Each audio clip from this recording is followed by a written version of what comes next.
Hi year one, I'm here with your video. Today I'm going to read you a story and I have got someone here with me.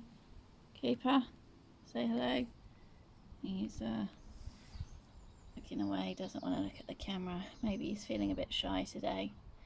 He's sunbathing, a bit warm in the sun, isn't it, Coops, eh? Yeah, you good boy. So, Cooper's going to listen to my story too. Hopefully he's not going to bark whilst I read it. And today's story is part of your English work, and it is called Pooh Goes Visiting. So I'm just going to set my camera up and then I'm going to read the story for you. Okay, so let's just set it up there like that. I think you can all see the book.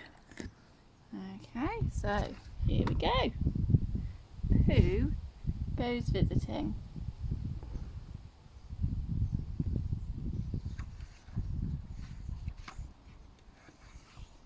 Edward Bear, known to his friends as Winnie the Pooh, or Pooh for short, was walking through the forest one day, humming proudly to himself. He had made up a little hum that very morning, as he was doing his stoutness exercises in front of the glass. Tra-la-la, tra-la-la, as he stretched up as high as he could go, and then tra-la-la, tra-la, ooh, help-la, as he tried to reach his toes. After breakfast, he had said it over and over to himself until he had learnt it off by heart, and now he was humming it right through properly. It went like this.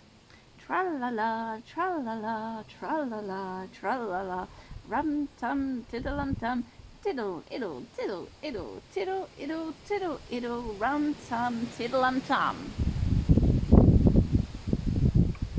Well, he was humming this hum to himself and walking gaily along, wondering what everybody else was doing and what it felt like being somebody else, when suddenly he came to a sandy bank, and in the bank was a large hole. "Aha," said Pooh, rum-tum-tiddle-um-tum. "If I know anything about anything, that hole means rabbit," he said, "and rabbit means company," he said, "and company means food and listening to me humming and such like. Rum-tum-tiddle-um-tum." So he bent down, put his head into the hole and called out, "Is anybody home?" There was a sudden scuffling noise from inside the hole, and then silence. "What I said was, 'Is anybody at home?'" called out Pooh very loudly. "No," said a voice, and then added, "You needn't shout so loud. I heard you quite well the first time." "Bother," said Pooh. "Isn't there anybody here at all?" "Nobody." Winnie the Pooh took his head out of the hole and thought for a little, and he thought to himself, there must be somebody there, because somebody must have said nobody. So he put his head back in the hole and said, "Hello, Rabbit. Isn't that you?" "No," said Rabbit, in a different sort of voice this time. "But isn't that Rabbit's voice?" "I don't think so," said Rabbit. "It isn't meant to be." "Oh," said Pooh, who took his head out of the hole and had another think, and then he put it back and said, "Well, could you very kindly tell me where Rabbit is?" "He has gone to see his friend Pooh Bear, who is a great friend of his." "But this is me," said Bear, very much surprised. "What sort of me?" "Pooh Bear." Are you sure?" said Rabbit, still more surprised. Quite sure," said Pooh. "Oh well, come in then." So Pooh pushed and pushed and pushed his way through the hole, and at last he got in. "You were quite right," said Rabbit, looking at him all over. "It is you. Glad to see you. Who did you think it was?" "Well, I wasn't sure. You know how it is in the forest. One can't have anybody coming into one's house. One has to be careful. What about a mouthful of something?" Pooh always liked a mouthful of something. Pooh always liked a little something at 11 o'clock in the morning, and he was very glad to see Rabbit getting out the plates and mugs. And when Rabbit said, "Honey or condensed milk with your bread," He was so excited that he said both, and then, so as not to seem greedy, he added, "But don't bother about the bread, please." And for a long time after that he said nothing, until at last, humming to himself in a rather sticky voice, he got up, shook Rabbit lovingly by the paw, and said that he must be going on. "Must you?" said Rabbit politely. "Well," said Pooh, "I could stay a little longer if you and he tried very hard to look in the direction of the larder. "As a matter of fact," said Rabbit, "I was going out myself directly." "Oh, well, then I'll be going on. Goodbye." "Well, goodbye, if you're sure you won't have any more." "Is there any more?" Pooh asked quickly. Rabbit took the covers off the dishes and said, "No, there wasn't." "I thought not," said Pooh, nodding to himself. "Well, goodbye, I must be going on." So he started to climb out of the hole. He pulled with his front paws and pushed with his back paws, and in a little while his nose was out in the open again, and then his ears, and then his front paws, and then his shoulders, and then, "Oh, help," said Pooh, "I'd better go back." "Oh, bother," said Pooh, "I shall have to go on." "I can't do either," said Pooh. "Oh, help and bother." Now by this time Rabbit wanted to go for a walk too, and finding the front door full, he went out by the back door and came round to Pooh and looked at him. "Hello, are you stuck?" he asked. "No," said Pooh carelessly, "just resting and thinking and humming to myself. Here, give us a paw."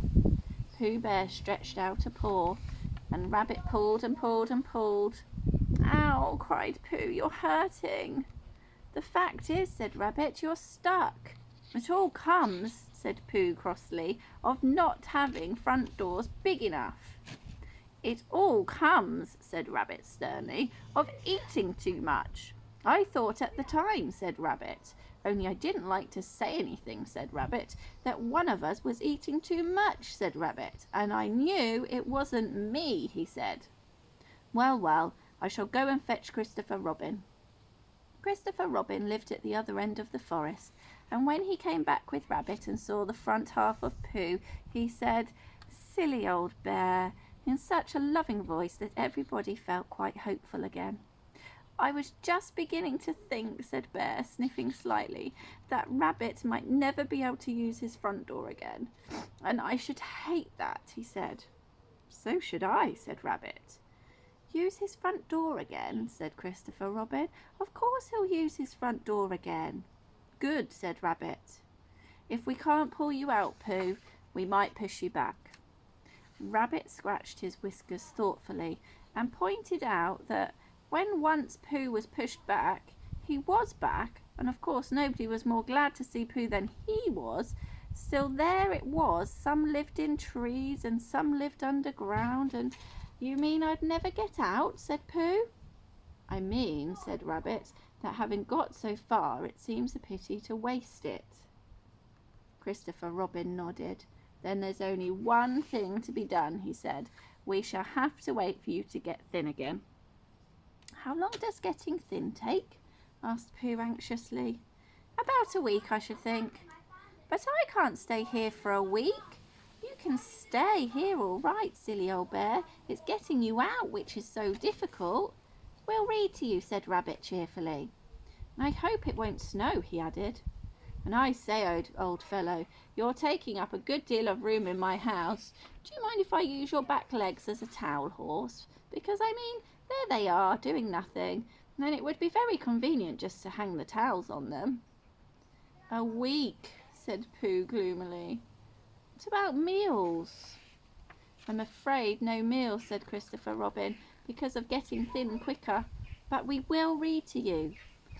Bear began to sigh and then found he couldn't because he was so tightly stuck, and a tear rolled down his eye as he said, "Then would you read a sustaining book, such as would help and comfort a wedged bear in great tightness?"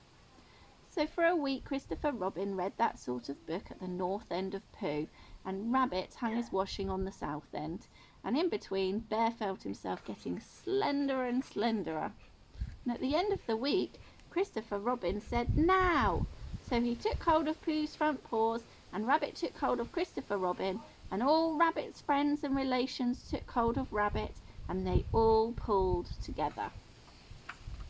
And for a long time, Pooh only said ow and oh, and then all of a sudden he said pop, just as if a cork were coming out of a bottle. And Christopher Robin and Rabbit and all Rabbit's friends and relations went head over heels backwards, and on the top of them came Winnie the Pooh, free. So with a nod of thanks to his friends, he went on with his walk through the forest, humming proudly to himself. But Christopher Robin looked after him lovingly and said to himself, "Silly old bear." The end. And there's the story. Cooper's still out here. He's getting a bit hot now in the sunshine. He listened beautifully to that, and all of you listened beautifully too. Well done. I hope you enjoyed the story. You can watch it again if you want to, and I hope you enjoy doing the activities this week, all based on this story, Pooh Goes Visiting. Have a lovely week, and I shall see you soon. Until next time, bye from me and bye from Cooper.